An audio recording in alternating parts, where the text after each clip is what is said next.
एक और बड़ी खबर इस वक्त जो आ रही है, पीएम की तीनों सेना अध्यक्ष के साथ बैठक, और ये बैठक में बहुत कुछ तय होने वाला है। पीएम की तीनों सेना अध्यक्षों के साथ बैठक हो रही है, इसमें सीडीएस भी शामिल हैं। ये बड़ी खबर इस वक्त की, तीनों सेना अध्यक्षों के साथ प्रधानमंत्री का राय मशवरा। इससे पहले एनएसए अजीत डोभाल के साथ प्रधानमंत्री की मुलाकात हुई, जिसमें चर्चा हुई कि क्या हुआ है पिछली रात और अभी दिन में दोपहर तक क्या कुछ हुआ है, सुबह में क्या हुआ है, उस पर ब्रीफिंग न सिर्फ प्रधानमंत्री को एनएसए की तरफ से दी गई, बल्कि एनएसए से इस बात को लेकर भी प्रधानमंत्री की चर्चा हुई होगी कि आगे की रणनीति क्या होगी, आगे भारत की तरफ से पाकिस्तान को कैसे जवाब देना है, क्योंकि पाकिस्तान मानने को तैयार नहीं है। पाकिस्तान युद्ध की घोषणा कर चुका है, पाकिस्तान कह चुका है कि वो युद्ध में है, लेकिन भारत इसे युद्ध नहीं कह रहा। पाकिस्तान के आतंक के खिलाफ भारत का ये ऑपरेशन है, और अगर पाकिस्तान नुकसान पहुंचाने की कोशिश करता है भारत को, तो उसका जवाब दिया जाएगा। आत्मरक्षा के लिए भारत आत्मनिर्भर है और पूरी तरीके से जवाब देने के लिए तैयार भी है। हमारे सहयोगी अमित कुमार हमारे साथ इस वक्त जुड़ गए। अमित, क्या अपडेट है, क्या जानकारी है, जल्दी से बताइए। जी देखिए, 7 में मौजूद हूं। अभी थोड़ी देर पहले ही तीनों सेना के अध्यक्ष और सीडीएस यहां पर 7 प्रधानमंत्री आवास पहुंचे हैं। इससे पहले करीब 1 घंटे की मुलाकात एनएसए से हुई थी प्रधानमंत्री की, जब एनएसए सुबह आए थे और एनएसए ने ब्रीफ किया था कि कल रात से सुबह तक क्या हालात थी, क्या घटनाक्रम हुआ और किस तरह से जो कोशिश, जो एक तरह से काराना हरकत पाकिस्तान की तरफ की गई थी, उसका किस तरह से मजबूती से न सिर्फ जवाब दिया गया बल्कि भारी नुकसान भी किया गया पाकिस्तान को। तो अभी तीनों सेना अध्यक्ष अंदर हैं, सीडीएस अंदर हैं, प्रधानमंत्री के साथ उनकी बैठक शुरू हो गई है और वो जो अभी तीनों ही जो सेना अध्यक्ष थे अपने अपने कार्यालय में थे, उन्होंने अपनी अपनी ब्रीफिंग ली है। ब्रीफिंग के बाद वो अब प्रधानमंत्री को ब्रीफ करने वाले हैं, असेसमेंट करने वाले हैं कि पाकिस्तान को कितना डैमेज किया गया है, किन किन जगहों पर उनको नुकसान पहुंचाया गया है, क्योंकि जिस तरह से हरकत शुरू हुई थी और ये उकसाने वाली हरकत जो शुरू हुई थी, जो है उकसावे का जवाब दे रहा है पाकिस्तान ने कल रात, और भारत जो है हल्का हाथ रख रहा है। अभी तो भारत ने ठीक से अपना हाथ रखा भी नहीं है, तो क्या इस बात को लेकर भी कहीं चर्चा है, सुगबुगाहट है कि भारत पूरी ताकत के साथ पाकिस्तान को बड़ा नुकसान पहुंचाएगा अगर पाकिस्तान नहीं माना तो? जी हाँ, देखिए आज जो प्रेस कॉन्फ्रेंस हुई इसकी आखिरी लाइन भी यही था कि हम इसको एस्केलेट करना नहीं चाहते हैं, बढ़ाना नहीं चाहते हैं, लेकिन अब देखना होगा कि पाकिस्तान कैसे रिस्पॉन्ड करता है। और साथ ही साथ ये भी कहा गया कि बॉर्डर्स पे जिस तरह का डिप्लॉयमेंट है वो मामला बढ़ाने का प्रयास पाकिस्तान की तरफ से किया जा रहा है, और इसीलिए भारत की जो ये लड़ाई है टेरर के खिलाफ है। हम टेररिस्ट के खिलाफ वहां पर जो हमने जो जवाब दिया या शुरुआत की, वो आतंकियों के खिलाफ हमने शुरुआत की, लेकिन जिस तरह से पाकिस्तान सिविलियंस को हमारे जो डिफेंस इंस्टॉलेशन है उसको टारगेट करने की कोशिश कर रहे थे, कल रात को हमारे जो एयर डिफेंस सिस्टम है, ये जो तमाम एयरफोर्स है, वहां पर हमला करने की कोशिश की। इसके बाद जवाब हमारा आया है, तो हम जवाबी कार्रवाई करेंगे, हम शुरुआत नहीं करेंगे। लेकिन अगर पाकिस्तान शुरू करेगा तो उस लड़ाई को खत्म करने का काम जो काम है वो हिंदुस्तान और हिंदुस्तान की सेना करेगी। और इसीलिए तीनों चीफ सीडीएस अंदर है, प्रधानमंत्री को ब्रीफ कर रहे हैं, न सिर्फ कल से अभी तक किस तरह से रिटेलिएशन हुआ है, किस तरह से हमने उनको नुकसान पहुंचाया है, उनके एयरबेस को तबाह कर दिया है, और उनके जो बाकी डिफेंस इंस्टॉलेशन है, और हमारा जो अटैक था वो बहुत ही रिस्ट्रिक्टेड था। हमने कोलेटरल डैमेज से बचने की पूरी कोशिश की कि बहुत ज्यादा नुकसान किसी को ना हो, सिर्फ और सिर्फ उस जगह को टारगेट किया जहां से भारत को नुकसान पहुंचाने की कोशिश की गई है। तो ये प्रयास भारत का है और इसी स्टैंड पर भारत खड़ा है कि ऑपरेशन सिंदूर जो हुआ है उसका वो आगे कंटिन्यू है। हमारी लड़ाई किसी देश से नहीं, बल्कि उस टेरर जो टेरर को मदद करते हैं, टेरर को आगे बढ़ाते हैं, उनको फंडिंग करते हैं, उनके साथ खड़े हैं। तो हमारी पूरी लड़ाई उनके साथ है। और ये देखिए, ये भी जो बैठक चल रही है महत्वपूर्ण बैठक है, क्योंकि निश्चित तौर पर आगे अगर पाकिस्तान कदम बढ़ाता है तो उसको किस तरह से जवाब दिया जाएगा, इसकी भी रणनीति यहाँ होगी। तो बड़ी बैठक चल रही है इस वक्त दिल्ली में, प्रधानमंत्री के साथ तीनों सेना के प्रमुख और सीडीएस की बैठक चल रही है। ये बड़ी बैठक इसलिए महत्वपूर्ण है क्योंकि आगे अब पाकिस्तान की नापाक हरकतों का जवाब कैसे देना है, उसको देखते हुए रणनीति आगे की क्या होगी, इसको लेकर प्रधानमंत्री को हो सकता है कि जो हमारे सेना के जी अमित कुछ कह रहे हैं, कुछ जानकारी देने बताइए।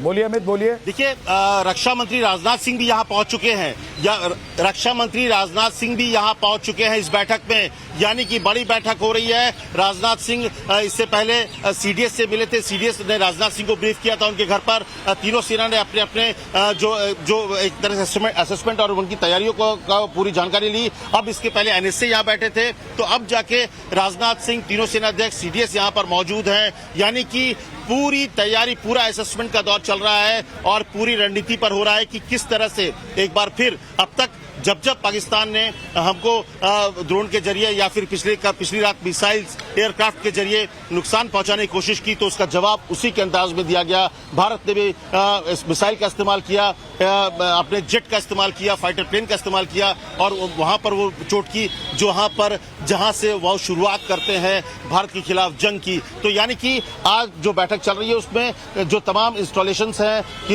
ये भी कहा गया कि कहां पर भारत के जो तमाम इंस्टॉलेशंस पर टारगेट करने की कोशिश की थी, वहां पर क्या स्थिति है, ये तमाम चीजों को की भी चर्चा होगी। साथ साथ भारत की तैयारी और अगला राउंड के लिए भी तैयार होना है और भारत इसके लिए पूरी तरह तैयार है कि शुरुआत पाकिस्तान अगर करेगा तो फिर अमित, इसका मतलब एक मतलब ये भी है कि पिछले 3 दिन में 72 घंटों में जो नहीं हुआ, क्या कुछ ऐसा बड़ा होने जा रहा है और उसके लिए अब पाकिस्तान को भी तैयार रहना चाहिए, क्योंकि पाकिस्तान ने पिछली रात और आज सुबह अभी तक लगातार कोशिश की है कि हिंदुस्तान में खास तौर से उन इलाकों को टारगेट करे जहां पर आम लोग रहते हैं, और पाकिस्तान को इसका ऐसा जवाब मिलने वाला है कि पाकिस्तान उसे भूलेगा नहीं। एक बड़ी खबर और आ रही है, जरा वो बता देता हूं। 26 जगहों पर पाकिस्तान के हमले को नाकाम किया गया है। भारत ने पाकिस्तान के हमलों को नाकाम किया। भारत ने पाक पर भीषण पलटवार भी किया है। जवाबी हमले में पाकिस्तान के कई एयरबेस तबाह कर दिए गए। रफीक मुरीद, चकलाला और रहीम यार खान एयरबेस पर हमला किया गया। जवाबी हमले में पाकिस्तान का सियालकोट एयरबेस पूरी तरीके से तबाह हो गया है। पाकिस्तान के सैन्य ठिकाने भी हवाई हमले से दहल गए। पाकिस्तान के दुस्साहस का भारत कैसे मुंहतोड़ जवाब दे रहा है और कैसे भारतीय सेनाओं ने पाकिस्तानी फौज को बड़ा नुकसान पहुंचाया है, खासकर पाकिस्तानी एयरफोर्स को, वो भी देख लेते हैं। पाकिस्तान के पास कुल 40 एयरबेस हैं, जिसमें से भारत ने 5 बड़े एयरबेस को तबाह कर दिया है। पाकिस्तान के 5 बड़े एयरबेस को भारत ने तबाह कर दिया है। कौन कौन से एयरबेस हैं वो आपको बता देता हूं। नूर खान एयरबेस रावलपिंडी में है, मुरीद एयरबेस चकवाल पंजाब में है, रफीकी एयरबेस है झंग पंजाब में और सरगोदा एयरबेस है सरगोदा पंजाब में। इसके अलावा सकूर एयरबेस को भी तबाह कर दिया गया है, जो कि कराची में है। तो ये 5 ऐसे एयरबेस जिसे मोर्चे पर लगातार आक्रामक गतिविधियां